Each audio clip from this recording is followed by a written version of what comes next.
Recently, the UUA transitioned from its long-held principles and purposes to values. I have to admit, and I even said it to several people, I didn't believe they would actually make the change. But, like the fact that spring cleaning is often necessary, maybe we needed a fresh reminder of what is actually important. Maybe we had become too complacent with our decades-old principles, and we needed new reminders of who we claim to be. One of those new, but not really new values is generosity. About generosity, the new UUA language says, "We cultivate a spirit of gratitude and hope, and we covenant to freely and compassionately share our faith, presence, and resources because our generosity connects us to one another in our relationships, both of interdependence and mutuality." Well, that says a lot, but what I want to focus on today are some thoughts on how we can freely and compassionately share our faith, presence, and resources as we consciously seek to also offer a little more hope to the world around us. For most of my sermons, usually some specific inspiration leads to the overall sermon. But sometimes there is no specific idea, and instead there are many different thoughts. When that happens, I often use an acrostic approach, where each letter of a word is the first letter of an idea related to the overall theme. Today, not surprisingly, the acrostic is generosity. G is for grace. Grace is the recognition and appreciation of something in our lives. We say grace before a meal in thanks for the food that sustains us.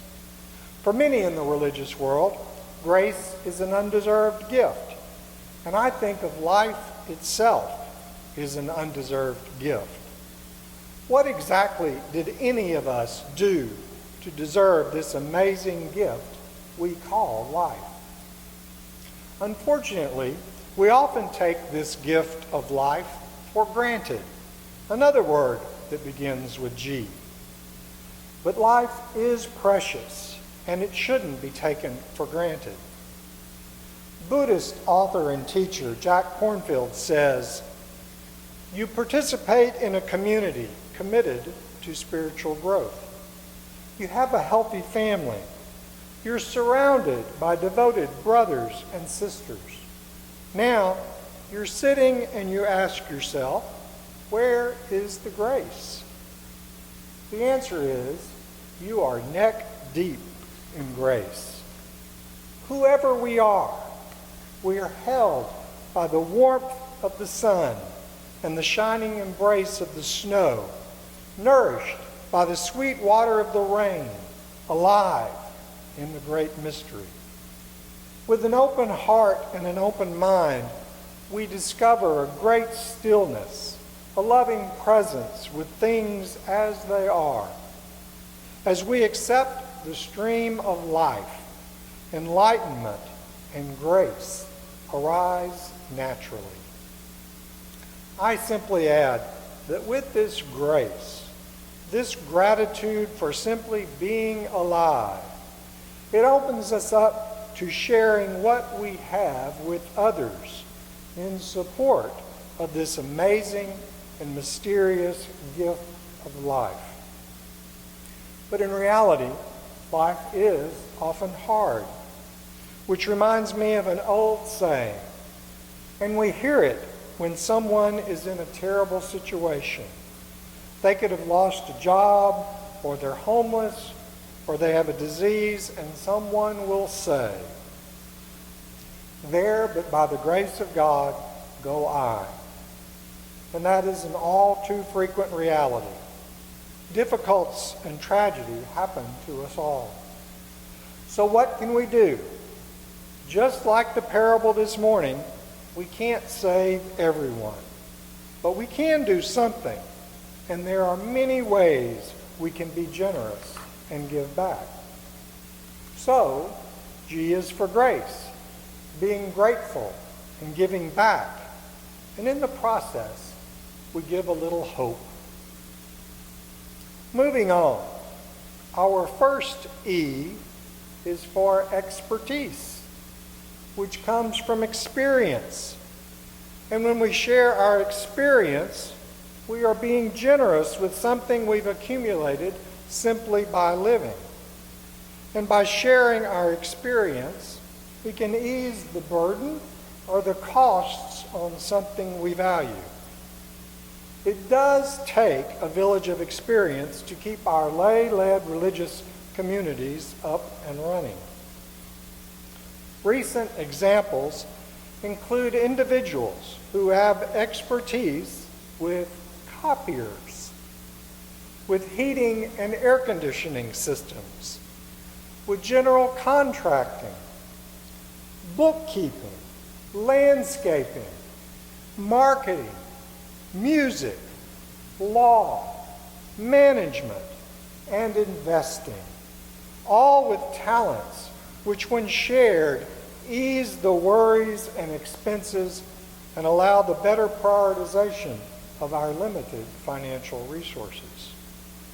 So, if you have some expertise or experience which could be used to further a cause you value, don't be afraid to share it. Your expertise could help the cause you champion spread a little more hope for those they serve and for those in need. N is for neighbor. In one ancient story about the Buddha, he found one of his monks sick and uncared for because the other monks were busy with their meditations. The Buddha himself washed and tended to the monk, and then he called the entire community together to castigate and instruct them. He said, "If you don't care for each other as family, who else will do so? Those who would attend to the Buddha, let them attend to the sick." 500 years later, Jesus also reminded us of two greatest commandments, which were to love the Lord your God with all your heart and mind, and to love your neighbor as yourself. Both of these great spiritual leaders, the Buddha and Jesus, reminded us to love each other and that everyone is in fact our neighbor. Jesus told a story where he said everyone is your neighbor, and that was the parable of the Good Samaritan. At the end of the story, the Samaritan even generously paid for the man to stay in an inn until he was well. There are many ways we can be good Samaritans. But I have another take on being a good neighbor, and it comes from Mr. Rogers' neighborhood.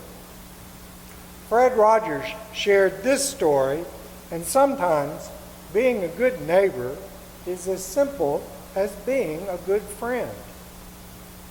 Once at a Special Olympics, there were 9 contestants for the 100-yard dash, all of them supposedly challenged in some way. They assembled at the starting line, and at the start of the sound of the gun, they took off. But one little boy didn't get very far. He stumbled and fell and hurt his knee and began to cry. The other 8 children heard the boy crying. They slowed down, turned around, and ran back to him. Every one of them ran back to the little boy. The little boy got up, and he and the rest of the runners linked their arms together, and they joyfully walked to the finish line. They all finished the race at the same time. And when they did, everyone in the stadium stood up and clapped and whistled and cheered for a long, long time. And you know why? Because deep down we know that what really matters in life is more than winning. What really matters is helping others win too, even if it means slowing down and changing course now and then. Our second E is for education. And in our culture, an education is not only important for a variety of employment opportunities, it's also critical in helping us understand the world we live in. One of my grandfathers, my mother, and my sister were all teachers. My grandfather taught for a few years, but my grandmother shamed him into quitting because he wasn't making enough money. That was about 90 years ago, and not much has changed. The world still values making money more than helping other people. However, both my mother and my sister taught for decades, and they steered many lives in the positive direction education offers. At my mother's memorial service, dozens of people showed up because of the difference she made in their lives. Both my mother and my sister could have had more lucrative careers, and they, like many others, chose to be teachers, a path some take that has benefited us all. In another case, years ago, families in this fellowship chose to put money in a college scholarship fund, specifically for high school students who would be the first in their families to attend college. The fund is very cumbersome to administer. It worked for a while, at least while those families were still here in the church. But after they were gone, the fund went dormant because no one was willing to administer the cumbersome process.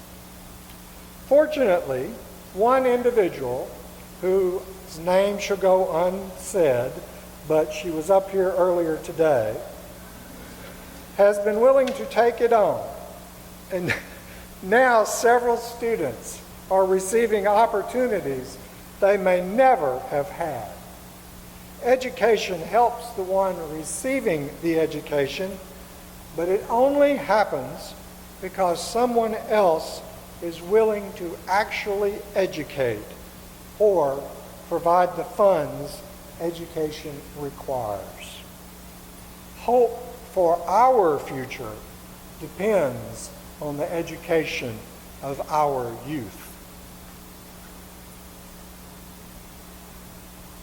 R is for rescue. Many people want to make a difference here, and now, in one way they do it is by supporting one of the many animal rescue organizations. The most common, it seems to me, is for dogs. Both my best friend and my sister support specific rescue organizations which take in sick, abandoned, and abused dogs. First, they see to their medical needs, and then they get them in good shape and offer them up for adoption locally or send them to other areas of the country where loving adoptive families are ready and waiting for them. These rescue organizations not only save animals, those animals bring joy and happiness to the individuals or families that adopt them. For many lonely people, these dogs provide desperately needed companionship, and through that companionship, they provide hope. O is for one. Start with one project, one cause, or one person and help that one. Yes, I know the need can be overwhelming, so just start with one. Mother Teresa offered the following: I never look at the masses as my responsibility. I look at the individual. I can only love one person at a time, just one. So I began. I picked up one person. Maybe if I hadn't picked up that one person, I wouldn't have picked up 42,000. The whole work is only a drop in the ocean. But if I didn't put the drop in, the ocean would be one drop less. The same thing goes for you. The same thing in your family. The same thing in your church, your community. Just being one, one, one. When we begin with one project, one cause, or one person, we initiate hope. So start with one. S is for sacrifice. When individuals make personal sacrifices, it's often truly inspiring. Several years ago, one of my friends experienced kidney failure. Our bodies come with two kidneys, and when one fails, the other usually handles the load. When both fail, dialysis or a transplant are your only options, and those were his options. Fortunately, his sister was a match, and she was willing to give him one of her kidneys.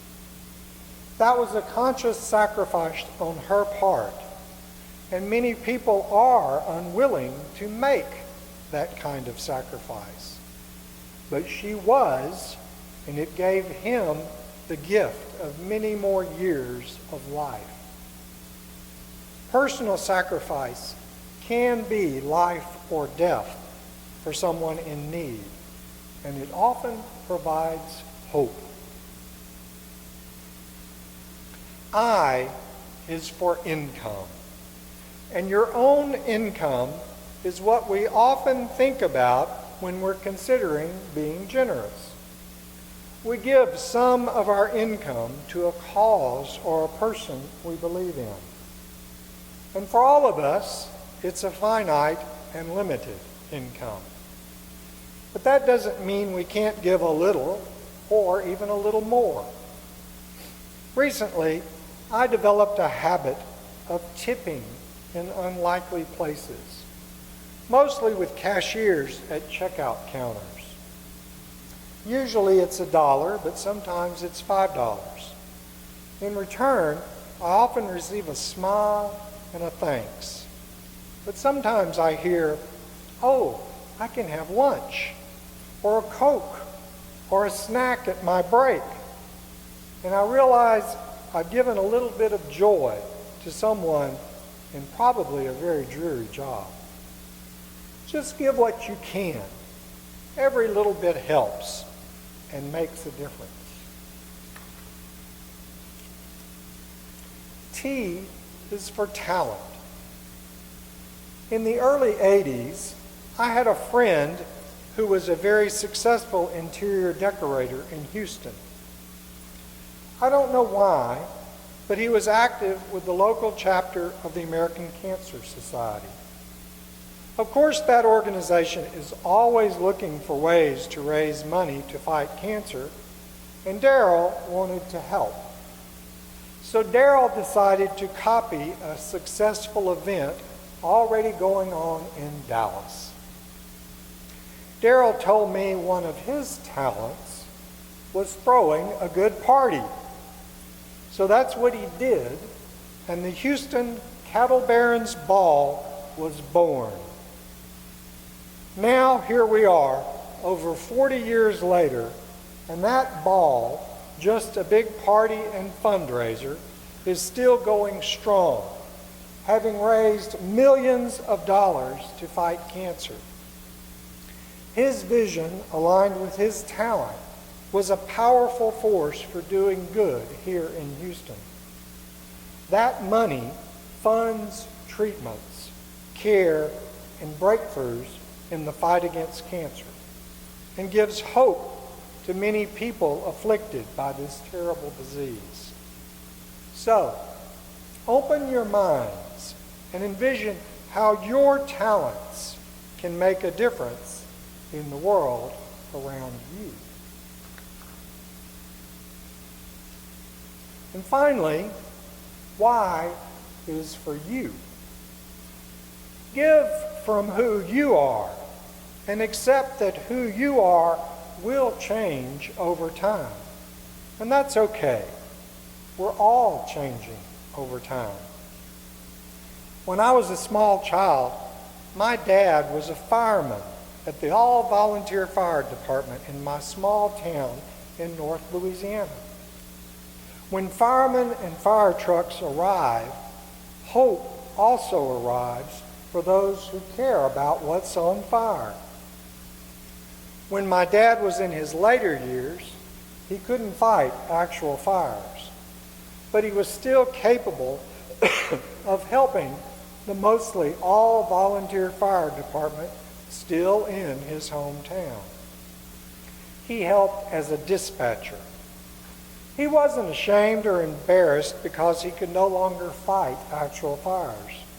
He just did what he was still capable of doing. So please, don't bemoan your reduced capacities. Instead, look to other uses for your remaining abilities. So why is for you? Be the you who you are now, and do whatever you're still capable of doing.